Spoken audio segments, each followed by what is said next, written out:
Diretamente do Brasil, Brasília, Distrito Federal.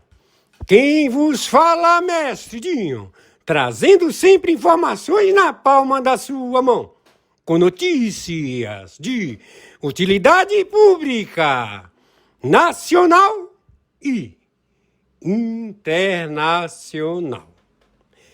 O mestre Dinho, eu quero aqui, antes de iniciar esta live, eu quero falar sobre o Pix do juiz Oscar Aníbal Chapan. Pix, Oscar Aníbal Chapan, @gmail.com. Repito, Oscar Aníbal Chapan, @gmail.com. Está na descrição desse vídeo. A liberdade é a oportunidade de poder matar.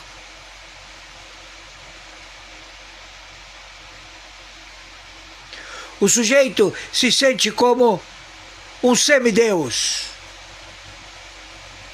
Mal sabe ele que será o seu futuro da mesma forma.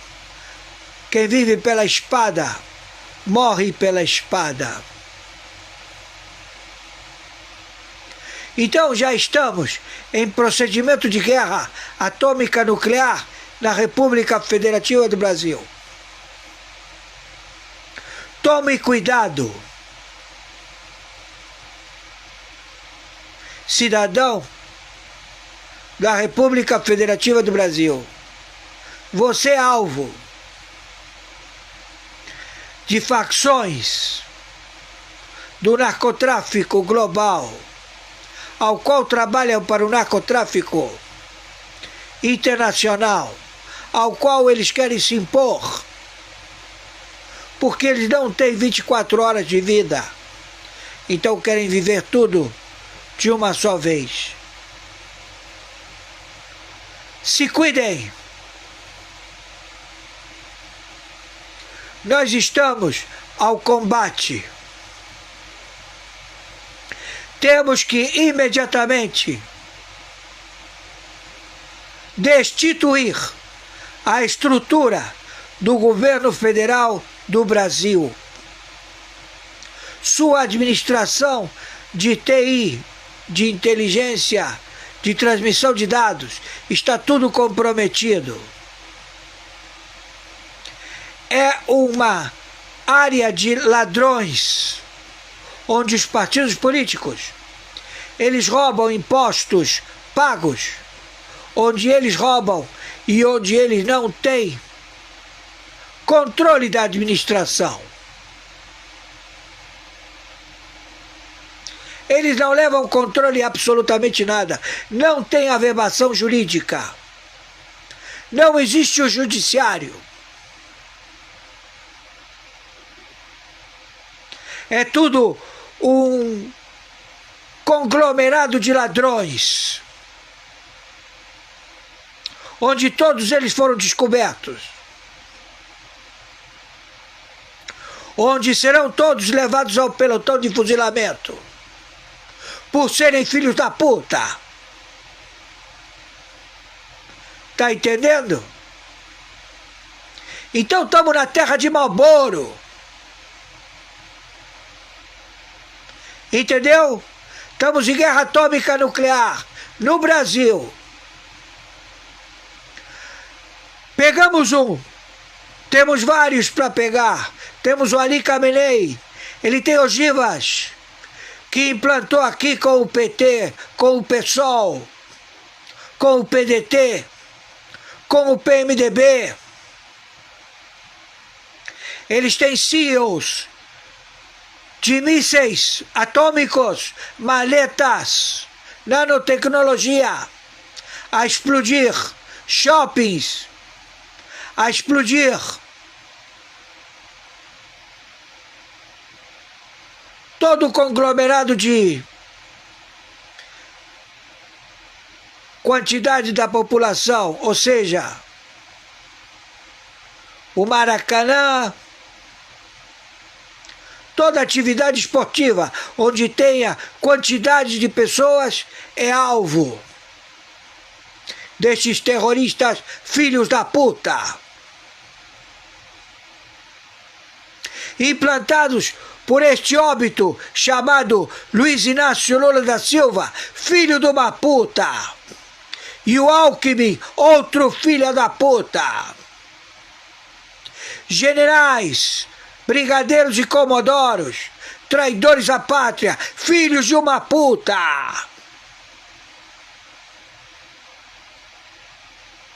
que trabalham para o Estado Islâmico, que trabalham para o Ali Khamenei, que trabalham para funcionários públicos estabelecidos.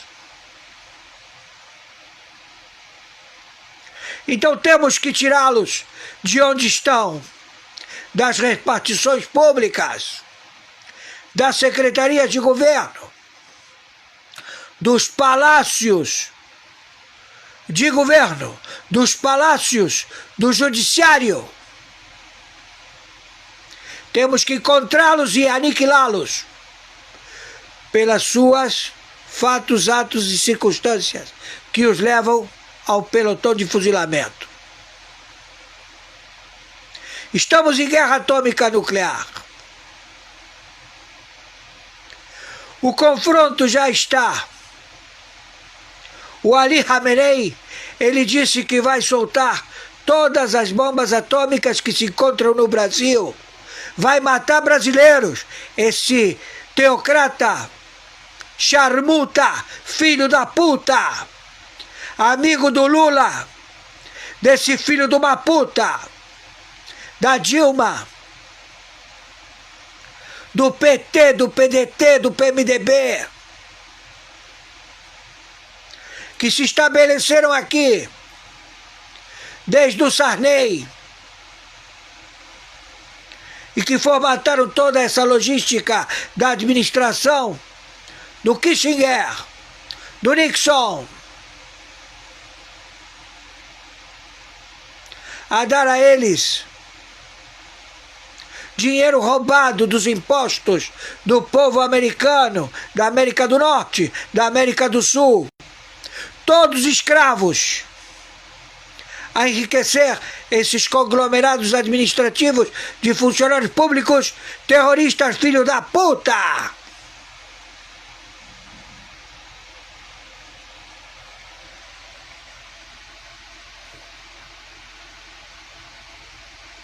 Estamos entendidos? Então começamos hoje. Já estamos com a CIA, o Mossad, o FBI, a Interpol, todos localizados em 27 estados. No Nordeste principalmente.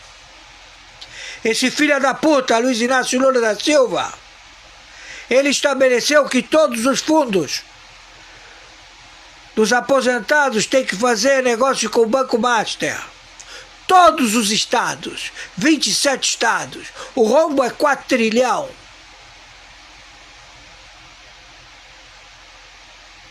E também alcançou os Emirados Árabes. O fundo dos Emirados Árabes se encontra confiscado, interditado. Os árabes não têm como mandar dinheiro para suas comunidades árabes em todo o planeta.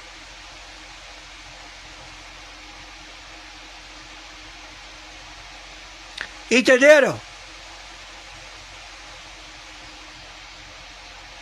Fechou a torneira. Então agora nós vamos começar a caçar. Vamos pegar todos vocês aí do mercado financeiro, da Febraban, da Firjan,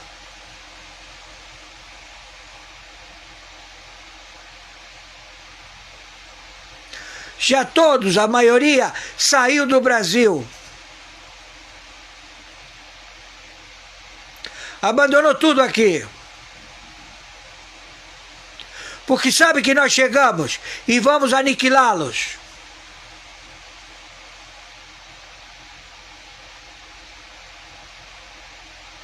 Porque não podemos permitir que eles cresçam através da escravidão do povo brasileiro.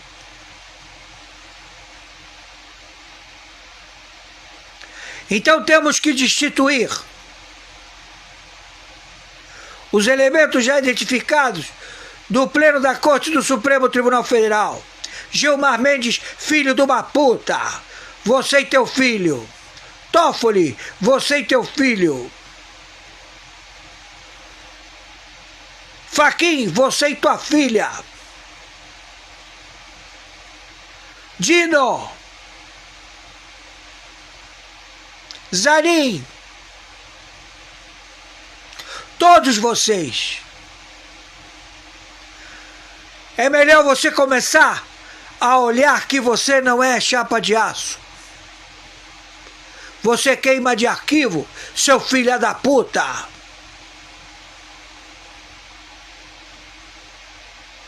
Porque vocês vão querer falar.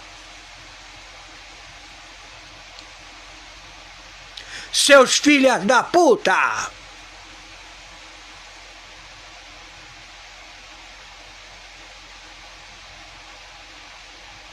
Então nós vamos proceder. Hoje e o final de semana vai ser uma carnificina. Seus filhos da puta.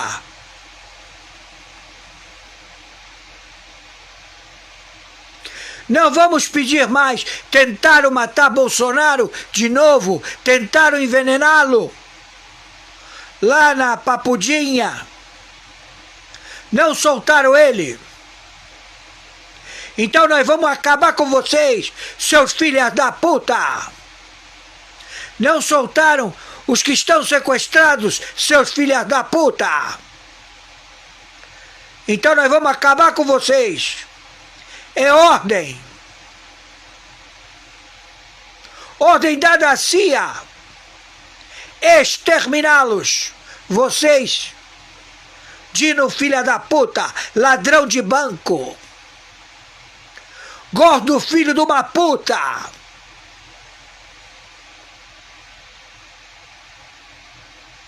Fachin, espia, maoísta do comitê chinês. Você e teu comitê chinês, todos vão ser mortos.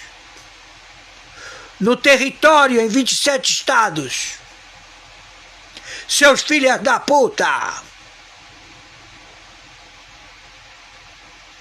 Tá entendendo? Estão querendo soltar bomba atômica no Brasil? Estão querendo explodir São Paulo? Estão querendo explodir Recife, Fortaleza? Estão querendo explodir a Bahia? Nós vamos explodir o teu cu, seus filhos da puta!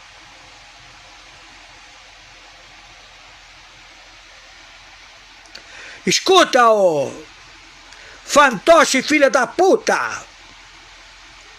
Luiz Inácio Lula da Silva, Janja e a puta que te pariu! Vocês aí do primeiro escalão, que cagam goma, botam cara feia, vão botar uma banana de dinamite no teu cu. E aí você vai botar cara feia, filho da puta!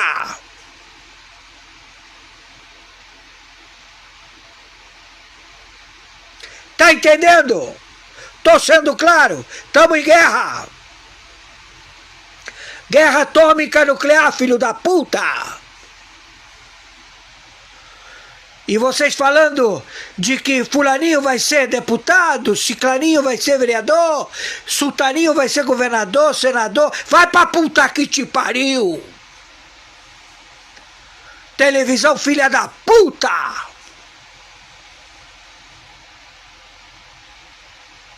Bando de filha da puta, maconheiros, chincheiros, viados, lésbicas,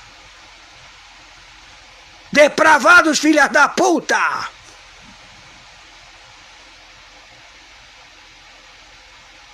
Hoje, 30 de janeiro de 2026, horário 6 horas e 54 minutos. Então, a mexicana está pensando que o russo está lá para defendê-la?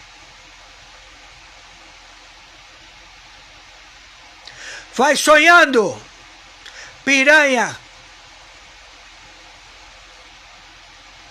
Vocês acham que isso de serem liberais, fazer negócio com todo mundo, vai pra puta que te pariu?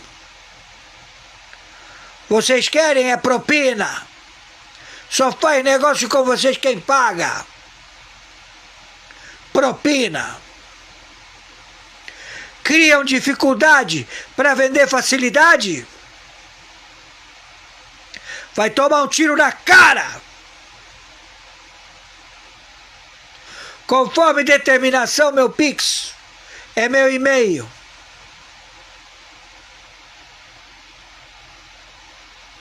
Começaram os assaltos em todas as residências no Rio de Janeiro. Sequestros. Se preparem.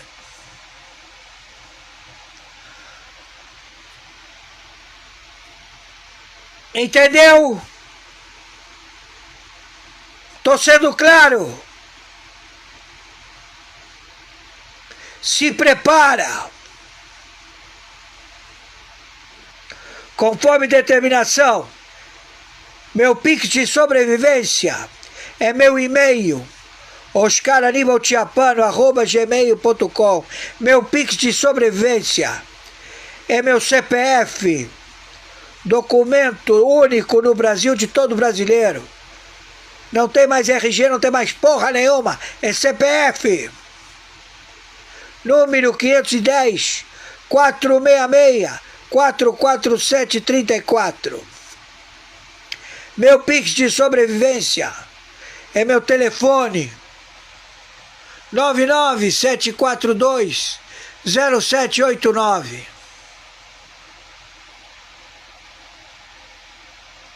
Entendeu? Onde você foi encontrado, Luiz Inácio Lula da Silva, você, tua parentela, teu primeiro, segundo e terceiro escalão, teus companheiros, você sabe o que te espera. Viralize isto.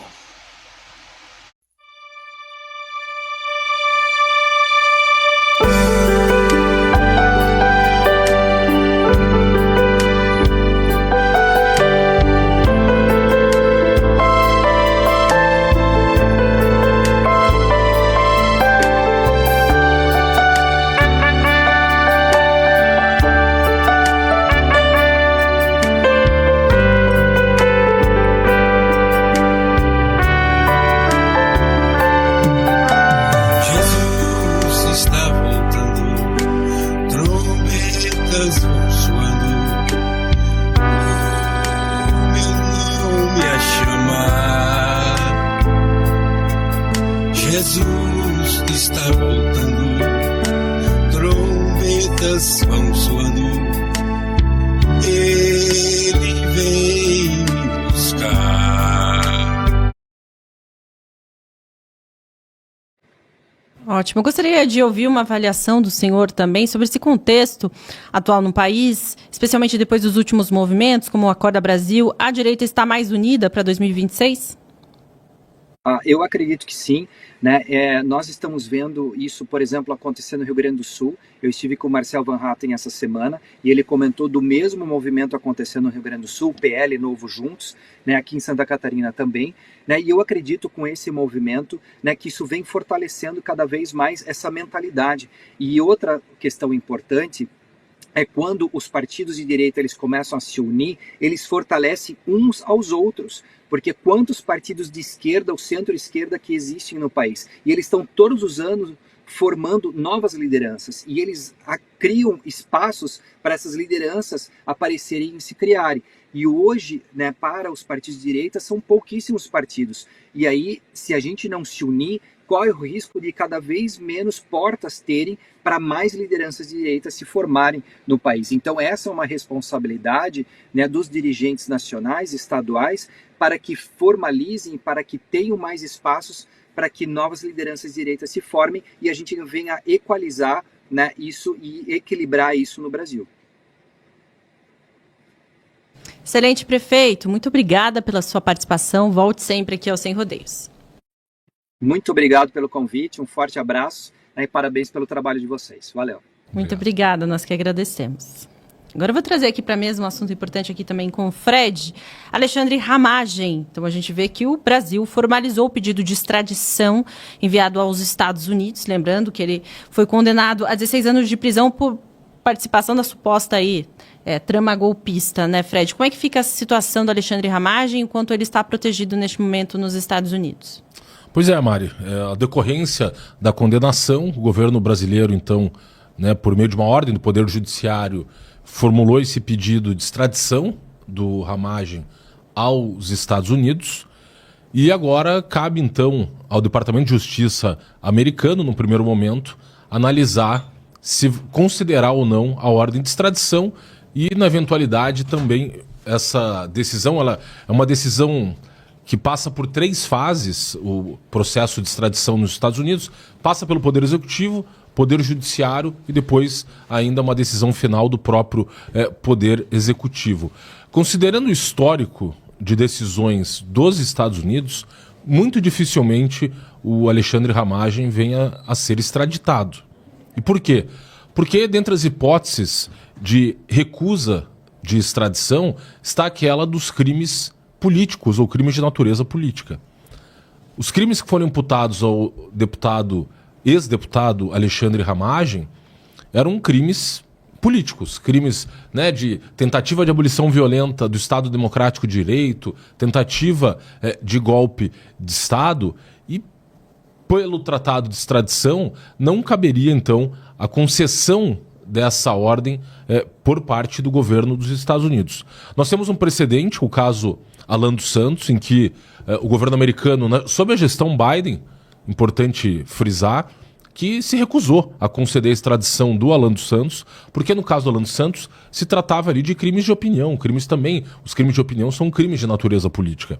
E, portanto, não cabe, à luz do entendimento constitucional americano, que tem uma proteção muito acentuada ao exercício do direito à liberdade de expressão, conceder extradição nesses casos. Da mesma forma, no caso do deputado Alexandre Ramagem, muito dificilmente o governo Trump vai conceder essa extradição, considerando ainda, inclusive, a questão do reconhecimento que agora, né, levantou as sanções da Lei Magnitsky, mas especialmente na Secretaria de Estado americana, secretário de Estado Marco Rubio, seu subsecretário de Estado Christopher Landau, eles conhecem muito bem a jurisdição do STF no Brasil, são críticos da atuação do ministro Alexandre de Moraes. O próprio Marco Rubio era contrário ao levantamento das sanções da Lei Magnitsky em relação ao Alexandre de Moraes, e, portanto, o processo de extradição passa pela Secretaria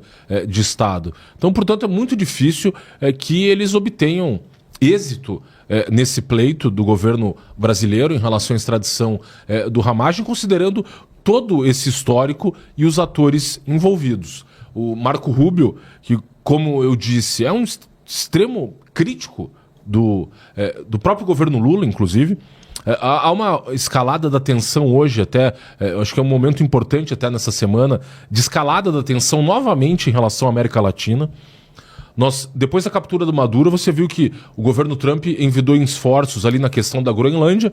O Trump endereçou já um pré-acordo com o secretário-geral da OTAN para chegar a uma solução à vontade do Trump de instalar bases militares na Groenlândia, ou inclusive até de anexar o território da Groenlândia.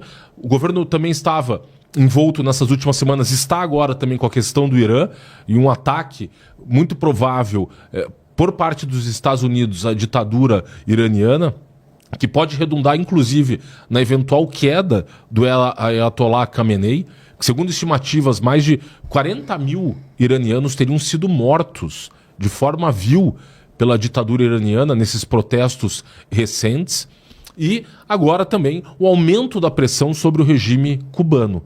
Mas não só sobre o regime cubano. Há informações circulando em Washington, inclusive com a publicação de um artigo na semana passada de um dos principais jornais políticos dos Estados Unidos, The Hill, em que o ex-embaixador da Nicarágua perante a Organização dos Estados Americanos, OEA, ele publicou um artigo muito duro contra o Lula e falando, esclarecendo o público americano sobre a real natureza do governo petista e as relações do Lula no plano internacional. Eu até queria destacar um trechinho aqui desse artigo para mostrar qual tem sido o entendimento hoje nesse estamento político americano em relação ao próprio Lula e com o aumento da pressão hoje sobre Cuba, porque eles também querem derrubar o Miguel Díaz-Canel. O próprio Marco Rubio participou ontem de uma reunião na comissão do Senado americano falando da questão de Cuba e que os Estados Unidos querem sim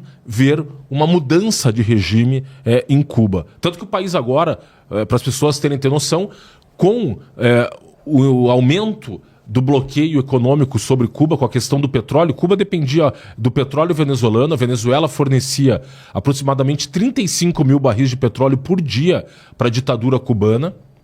Com o encerramento dessa relação e o fornecimento desse petróleo a Cuba, já havia um sucateamento das termoelétricas cubanas. Das 16 termoelétricas existentes em Cuba, 9 não estão em operação, muito devido ao sucateamento dessas usinas. E a ilha está passando hoje por grandes apagões, em que aproximadamente por 20 horas do dia as pessoas estão sem acesso à luz em Cuba. Então é uma situação desesperadora. E só o artigo então que eu mencionei do ex-embaixador da Nicarágua, no OEA, ele falou o seguinte: o presidente do Brasil, Lula, é um dos principais defensores de tiranos e terroristas da América Latina. Ele condena veementemente a extração de Maduro na Venezuela, chama Israel de genocida e expressa apoio inabalável à invasão de Vladimir Putin contra a Ucrânia. Nos últimos dias, Lula escreveu um forte artigo de opinião no New York Times contra a política dos Estados Unidos para a América Latina, enquanto recebia um navio hospital militar da República Popular da China. O Brasil é um amigo próximo do regime terrorista do Irã. Sim, a mesma teocracia que chama os Estados Unidos de Grande Satã. No ano passado, o Brasil registrou um superávit comercial de 2,9 bilhões de dólares com Teherã. No início deste mês, o presidente Trump anunciou que imporá uma tarifa de 25% sobre qualquer país que continue fazendo negócios com o brutal regime iraniano. E ali ele vai elencando, né, esse posicionamento do Brasil hoje no campo internacional, e ele conclui dizendo o seguinte: que o líder brasileiro pediu que a Ucrânia entregasse sua soberania, entregasse sua pátria ao agressor russo. Lula até tentou oferecer um tapete vermelho para Putin na cúpula do G20 no Rio. Tudo isso apesar do fato de que o Tribunal Penal Internacional emitiu um mandado de prisão por crime de guerra contra crianças ucranianas. Nos últimos dias, o Brasil abriu suas portas ao navio hospital militar chinês Silk Road Ark, que recentemente visitou a ditadura da Nicarágua. A turnê do navio hospital abrange aspectos relacionados à saúde, mas não se limita a essa esfera. Essa embarcação militar é uma demonstração dos fortes laços que o Exército de Libertação Popular mantém com alguns países da esquerda na região, particularmente aqueles com posturas anti-americanas. Embora o Brasil tenha historicamente mantido uma política de multilateralismo e abertura global, Lula tem adotado posições cada vez mais radicais desde o início de seu terceiro mandato presidencial. Sua postura em relação à Venezuela, seus laços estreitos com Teherã e a visita de um navio hospital militar chinês o tornam um inimigo da democracia e uma ameaça latente à segurança hemisférica, conclui aqui o Arthur Macfields, jornalista exilado, ex-embaixador da Nicarágua na OEA e ex-membro do Corpo da Paz da Noruega. Então, você vê que as informações estão circulando sobre o Brasil em Washington, inclusive com esse artigo que ganhou extrema repercussão nos Estados Unidos, como eu disse, publicado no The Hill, que é hoje um dos principais jornais políticos do país. Então, Mari, considerando todo esse contexto, a posição firme do secretário de Estado Marco Rubio, muito improvável que a extradição do deputado Alexandre Ramagem seja concedida. Boa, Fred. Agora a gente vai receber aqui no Sem Rodeios Daniel Simão, ele que é pastor e um dos organizadores do Descend Brasil, um evento gigantesco que vai acontecer em 5 cidades aqui no nosso país no próximo sábado. Boa tarde, Daniel, seja bem-vindo. Boa tarde, olá espectadores, um prazer estar com vocês.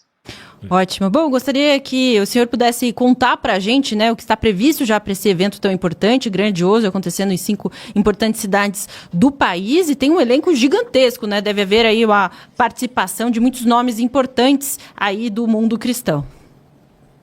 Sim, nós estamos com muita expectativa para aquilo que vai acontecer no sábado. Eu estou aqui em Curitiba, mas nós temos também em Belém, em Recife, em Belo Horizonte, também em Goiânia. São 5 estádios simultâneos, onde estamos esperando aí um público de um pouquinho mais de 200 mil pessoas.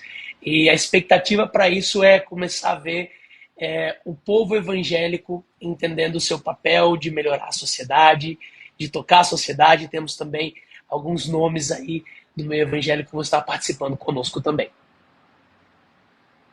Ótimo. Nem quero tocar exatamente sobre um caráter político, digamos assim, mas isso de caráter cidadão mesmo, que tem esse evento, né?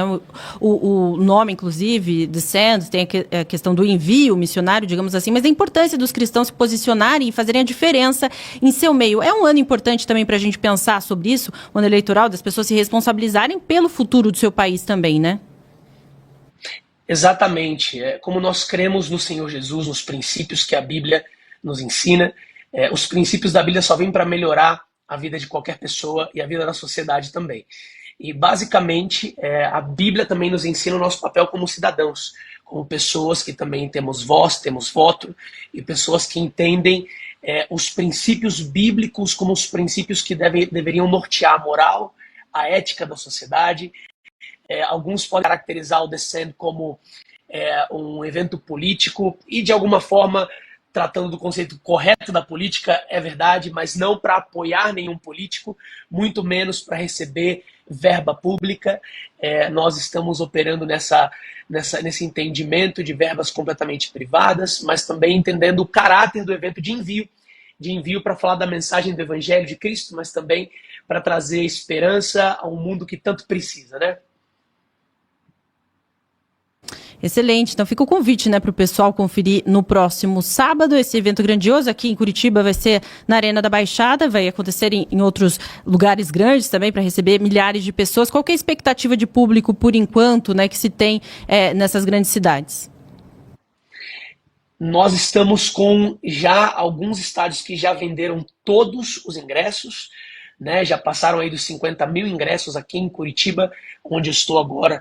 Já estamos perto das 48 mil pessoas já no evento. Em Goiânia já passamos das 25 mil pessoas e também lá em Belém já passamos das 30 mil pessoas. Então nós estamos aí perto das 200 mil pessoas. Só para esclarecer uma coisa, eu sou um dos organizadores, eu não sou o organizador, eu estou responsável pelo estádio de Curitiba. E o senhor pode antecipar alguns dos nomes que vão estar presentes? É surpresa? Como é que funciona? Os nomes eles foram divulgados na nossa rede social, né? Os nomes cristãos no meio, né?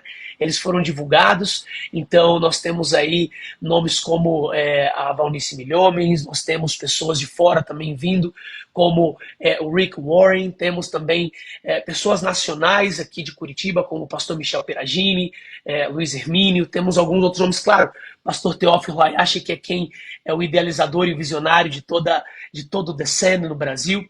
Então tem alguns nomes aí de música, nós temos também alguns nomes ministrando, como Felipe Rodrigues, Ana Paula Valadão, alguns nomes aí já bem conhecidos, tanto no meio gospel como também no meio secular. Ótimo, Daniel, muito obrigada pela sua disponibilidade, né, de se colocar aqui para participar conosco no Sem Rodeios. Fica o convite para o pessoal conferir então. Obrigada. Obrigado a vocês e aqueles que puderem estar lá com a gente nos estádios. Ainda tem algumas vagas que vocês possam correr, senão vai ficar de fora. Boa, eu estarei lá, inclusive, na segunda-feira, vou trazer os detalhes aqui no Sem Rodeios. Obrigada. Obrigado. E agora com Lucas Saba, inclusive. Lucas, aproveitando o gancho aí do Descend, vou falar sobre a questão, como ele deixou bem claro, não é um evento que exatamente vai politizar ou dar preferência para um ou outro candidato, um ou outro político, mas é um evento que, neste momento, a gente sabe que vai despertando alguns cristãos aí para se posicionarem um pouco mais enquanto cidadãos mesmo, né? E a gente viu essa caminhada recente do Nicolas, por exemplo, trouxe muito também do caráter cristão, né? A gente via eles fazendo seus louvores, suas orações durante a caminhada também. Então a gente vê que existe essa questão também. Foi nesse evento desse ano que, anos atrás, Jair Bolsonaro se converteu, inclusive. Então a gente vê que é um ano em que muitas coisas vão pesar, né? A gente vê que vários grupos vão se posicionar um pouco mais, buscar o melhor caminho para o Brasil, né?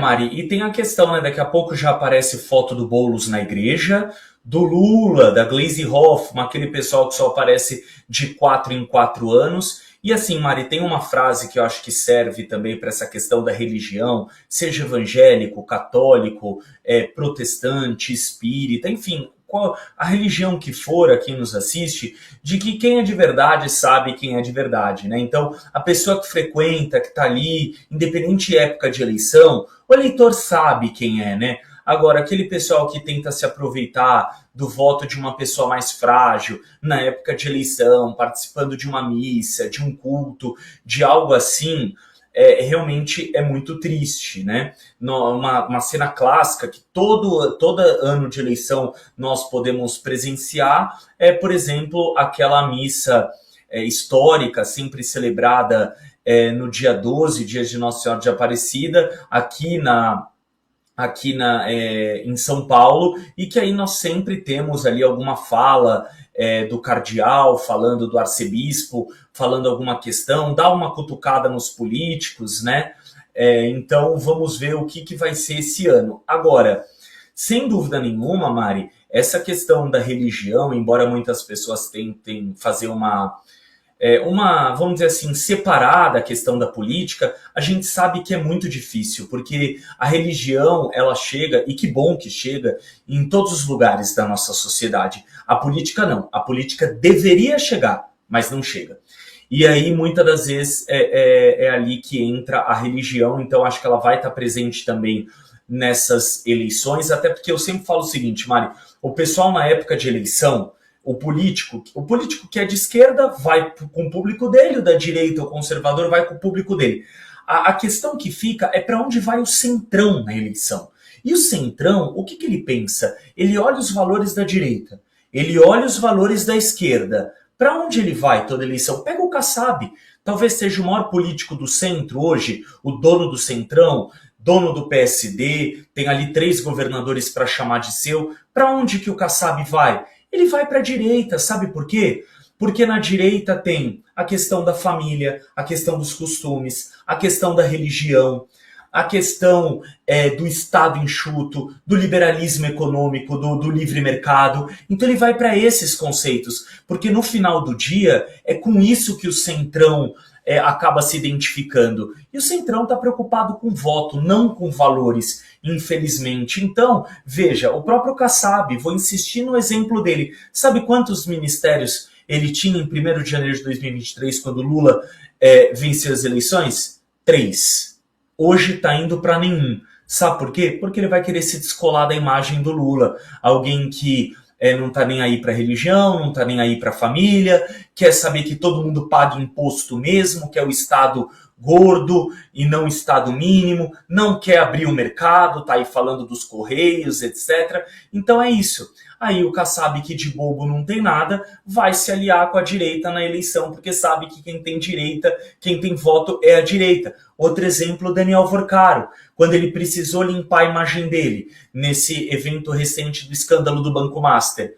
Não foi os políticos de esquerda. Ele contactou 46 perfis. Se você tirar aqueles de páginas de celebridades ou fofoca, só vai sobrar o pessoal de direita, os conservadores, o centro-direita. E o escândalo era o Banco Master, o Banco de Brasília, o Banco Central. Ele poderia ter contratado influencers da esquerda para fazer essa defesa a ele e ao seu banco. Por que não quis? Porque quem que tem uma voz mais ressonante dentro das redes sociais? A direita. Basta ver. Bolsonaro está preso, está sem falar não sei quantos meses. Você entra em todas as redes sociais, ele tem mais seguidores que Lula, que presidente em exercício, que fala todo santo dia e tem não sei quantos posts nas redes sociais. Então é isso, Mari, é uma questão de discurso, não tenho dúvida que a religião, como já esteve em tantas outras eleições, vai estar presente nessa, teremos os aproveitadores, espero só que o eleitor esteja de olho naqueles oportunistas que aparecem ali só em época de eleição de 4 em 4 anos. Mari. Ótimo, Lucas. E vai ficar um convite aqui para o pessoal seguir neste link. Não saia daqui, que tem café coladinho neste mesmo link, né, Lucas Saba? Pois é, Mari. Tivemos convidado para a Lata Especial hoje. Não vou dar spoiler. Nós tivemos também o quadro ali, o Giro Brasil, com as principais notícias, muitas pesquisas saindo nesse momento. Aí tem Alexandre Garcia, Anny Dias, Jorge Serrão, Flávio Morgenstern, todo mundo por ali conosco, e a própria também Cristina Grêmio, a Carla Lima, estava todo mundo lá com a gente hoje. Muitos temas, Mário. O café segue quente e é isso. Hoje não me confundiram com o Frederico Juncker para a tristeza dele, e para minha alegria não trocaram meu nome pelo do Lula também, fico muito feliz. Mas é isso, Mário, estou de volta amanhã. Se o pessoal não enjoar de manhã, conduzindo o café nas 3 horas, e depois aqui à tarde nessa prosa boa do Sem Rodeios. Mari. Muito bom, Lucas. Obrigada pela companhia. Para o pessoal acompanhar agora, seguindo. E amanhã também, 7 horas da manhã, tem o Café com a Gazeta. Lucas comandando aí. Valeu, Lucas. Valeu, Mari. Eu vou falar só uma coisinha. Eu também não quis dar um spoiler do convidado de hoje, que eu vou ser meio sincero. Deu até um branco, gente. É tanta coisa que deu até um branco. Mas vai especial, é um deputado. Tá lá, Mari, valeu. Eu confesso que no off aqui eu falei, será que ele não vai falar de propósito ou ele não lembra? Eu ainda falei isso aqui, viu? Eu forcei, eu vou falar, eu forcei e lembrei o Osmar Terra, mas no momento me deu um lapso de memória que foi tanta gente no Sem Rodeios, depois lá no café, que eu confesso que no começo eu esqueci. Mas tá aí, Mari. Valeu, Lucas, até amanhã. E agradecer também, Frederico, pela companhia em mais um Sem Rodeios. Valeu, Mari. Deixar um grande abraço aí para os amigos do Sem Rodeios. Boa, fiquem aqui então neste link, tem Café com a Gazeta, e amanhã a gente volta 1h30 da tarde ao vivo. Fiquem todos com Deus e até lá.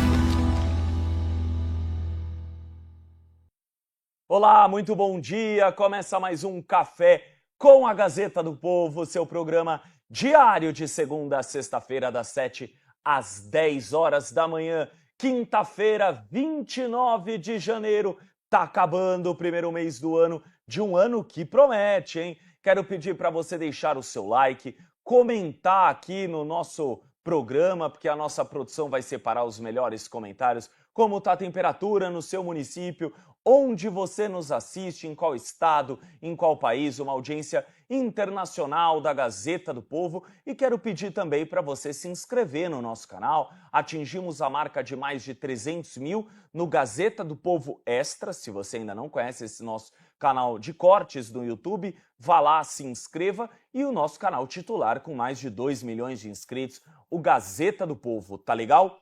Bom, quero convidar você também a assinar a Gazeta do Povo. Nós estamos com uma super promoção, R$1 por mês nos primeiros 6 meses, informando a população brasileira desde 1919, 107 anos de histórias. E quem ganha o presente é você, R$1 por mês nos primeiros 6 meses. Basta você apontar a câmera do seu celular para esse QR Code, ou então acessar gazetadopovo.com.br/oferta. E quero convidar você também a nos ajudar com a produção desse programa.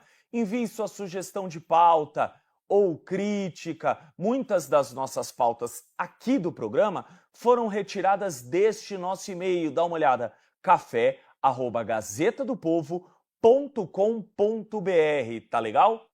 Que a nossa produção vai ficar de olho neste e-mail. Bom, e quem está de olho em tudo são os nossos jornalistas da redação, de olho na investigação do Banco Master. Cada dia um episódio novo, e ontem e hoje não poderia ser diferente. Após uma reorganização, a Polícia Federal terá ali maior fôlego no caso do Banco Master, porque Dias Toffoli vinha fazendo o quê? Pressionando, quer que isso acabe logo, e vocês devem imaginar o porquê, né? E além disso, que já são as nossas primeiras pautas, a Polícia Federal confirmou a abertura de um inquérito para investigar esses possíveis influenciadores, Segundo uma investigação prévia da Polícia Federal, são cerca de 46, entre páginas de fofoca, celebridades e influencers, que receberam um belo de um cascalho. Alguns chegou a cota de até 2 milhões de reais. Para falar mal do Banco Central, defender Daniel Vorcaro e defender a liquidação do Banco Master. Adivinha no colo de quem caiu isso? Dias Toffoli. E o pior, também ficará em sigilo. Vamos ser sinceros, se você tá aqui conosco todos os dias, surpresa zero, né? Vamos aqui para nossa super televisão, então, para nós falarmos da nossa primeira pauta, as restrições de Dias Toffoli e depois o que disse alguns senadores da oposição. Vamos colocar aqui, então, olha lá, as restrições de Dias Toffoli. Tela cheia para quem nos assiste, mas a investigação continua parcialmente engessada. Toffoli determinou que os interrogatórios sejam realizados nas dependências do STF e não na PF, sob a fiscalização de um juiz auxiliar que ele designou. É o próprio chefe de gabinete dele, tá, gente? A reportagem apurou que as interferências do juiz vêm causando tensão com a PF. E não só com a PF, vem causando tensão para Edson Fachin, que o presidente do Supremo Tribunal Federal tá igual barata tonta, não sabe o que fazer. O próprio Lula teria pedido a cabeça de Dias Toffoli, que foi indicado por quem? Luiz Inácio Lula da Silva. Quando? 2009. À época, advogado da Central Única dos Trabalhadores. Vamos lá. O que disse, então, o senador Eduardo Girão, do Ceará, pelo Partido Novo, um dos principais senadores da oposição no Congresso Nacional? Pode colocar em tela cheia, abre aspas, o fato do Banco Master foi a gota d'água, o golpe de misericórdia numa imagem péssima do STF. O parlamentar critica a postura de ministros da corte diante das suspeitas envolvendo o relator do caso. Esses discursos fracos, corporativistas, de proteção ao Toffoli não podem ter sido piores. A degradação chegou para mim a um ponto insustentável. Bom, sabe qual é o problema? O problema é, não só ao Girão chegou a um ponto insustentável, a boa parte da população. Inclusive, a partir de semana que vem, como se diz no popular, que a Câmara e o Senado vão entrar no breu, vão pegar ali no tranco, porque eles precisam de um mesinho, né, gente? Vocês estão achando o quê? Que essa turma que ganha seus 40 e poucos mil reais, nossos senadores, nossos deputados, não podem ter ali metade do mês de dezembro de recesso, janeiro inteiro, julho, tá pensando o quê? Eles trabalham terça, quarta e quinta, é muita coisa. Ué, descansa sexta, sábado, domingo, segunda, precisa ali de um soninho, de uma prainha. Aí quando eles vão voltar na semana que vem, a CPMI do INSS, que a turma vai acordar de sono profundo, aí vamos ver se essa CPI do Banco Master vai sair, porque o governo não quer que saia. O governo não quer ter mais uma bomba destravada no seu colo em plena eleição, em pleno ano eleitoral, porque o governo, de hipócrita, tem bastante coisa. Foi contra a CPI do crime organizado no Senado. O que aconteceu? A CPI saiu. Quem que eles colocaram para presidir? Fabiano Cantarato, senador pelo Espírito Santo do PT. Eles eram contra a CPI do INSS. Tentaram até o final, Lindbergh e Jacques Wagner, de enterrá-la. Passou, graças à pressão popular e da oposição. O que aconteceu? Tentaram emplacar presidência e relatoria. Perderam. Caiu na mão de Carlos Viana e também do relator competente, do deputado. Então, assim, vamos ver o que vai acontecer. Bom, ainda temos o Flávio já conosco ou não? Não temos o Flávio, então faz o seguinte, vou para Curitiba, quero dar bom dia e boas-vindas a Carla Lima, também a Anne Dias, essa dupla que está comigo aqui todos os dias, para comentar essa questão do Banco Master, que é uma questão importante, que vem sendo manchete em todos os jornais, inclusive na Gazeta do Povo, com informações exclusivas. E quero saber das duas que elas acharam agora. O que acontece? Vamos lá, agora. Bom, na descrição dessa transmissão, hoje, lá na descrição da transmissão, ou seja, essa aqui que nós estamos aqui mostrando, tem um link e fala sobre o Mestrezinho 1949, certo? Aqui, essa página é exatamente, para quem não assistiu eu falando sobre isso. Eu sou afiliado do Mercado Livre. O que quer dizer isso? Eu não tenho loja, isso aqui não é uma loja minha, não.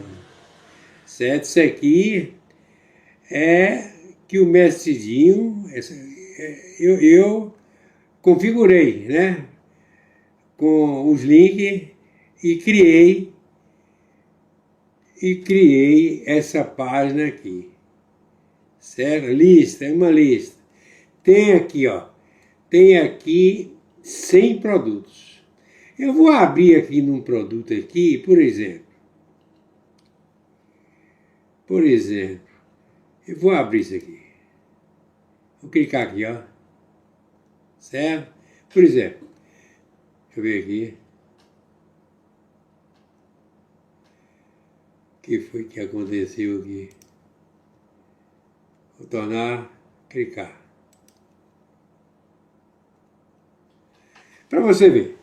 Aqui na descrição aqui não tem nada a ver com a descrição da transmissão. Vamos supor que esse produto aqui é o smartphone Motorola Moto G15 256 GB, 12 GB de RAM e câmera 50MP com AI e Night Vision, bateria de 5200, Mactela FHD mais 6.7, como super brilho, NFC. Bom, pois não. Então aqui, você vê o preço aqui, ó, desse celular, com 256 GB, por apenas R$ 798,90. Como você sabe, tem aqui estoque disponível, quantidade, uma unidade. Comprar agora. É só comprar agora, primeiro adicionar ao carrinho e comprar, certo? Normalmente é uma venda com cartão, certo? Cartão de crédito. Então, é isso aqui. Eu vou retornar aqui. Quando vocês entram lá na descrição, quando clica, sai isso aqui, ó. Aqui tem 100 produtos. Eu vou rolando aqui. Ó, 100 produtos.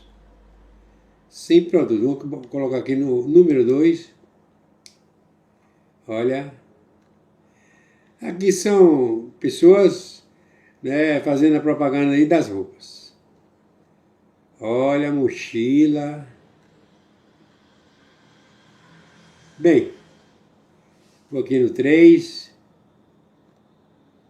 No 3. Tudo isso aqui, notebook, tablet, etc.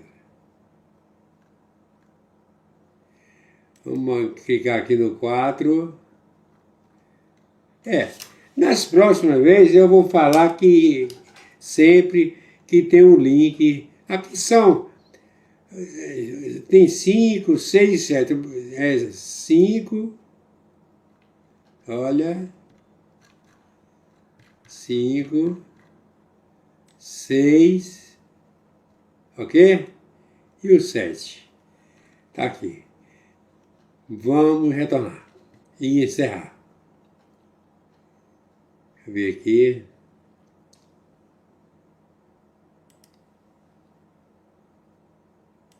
Só câmera. Portanto, meus amigos e amigas patriotas, quem vos fala, Mestre Dinho, trazendo sempre informações na palma da sua mão, com notícias de utilidade pública, nacional e internacional. Bom dia, boa tarde, boa noite ao planeta Terra, especialmente aos meus amigos e amigas patriotas. Fui!